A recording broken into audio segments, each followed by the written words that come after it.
Hikaru playing with the white pieces.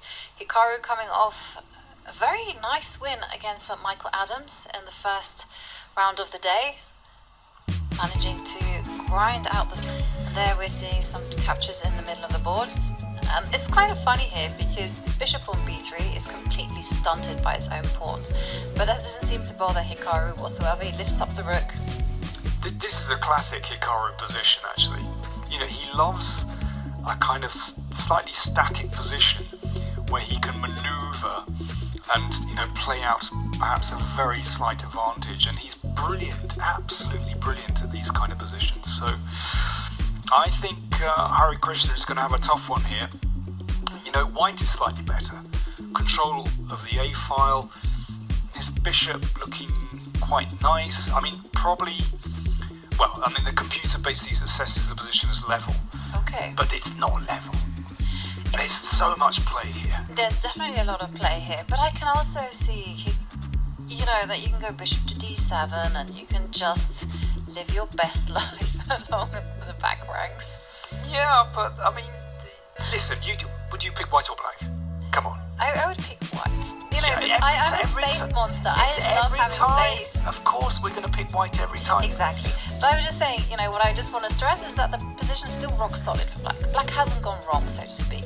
No kind of key weaknesses. I just think Hikaru has exactly his kind of position. I agree. He's excellent at just eking out these small advantages, and there we see that Hikaru going into that chess player mode where, you know, you lean back, you zoom out, and then in you go.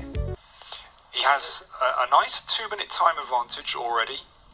12 minutes against 10 minutes for Harikrishna.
the king is probably going to run to f7 as well. So they... Now in king it comes. h7. This mate is still threatened with queen h5. H5. However, I mean, queen f4 check. But then the king... Queen c7 check. That's probably a better move. I mean, but Nakamura is running with the king towards the pawn. So Harikrishna is still under massive pressure. He throws in another check on the diagonal. King stabs to the center. He's getting ready to block any checks with the queen.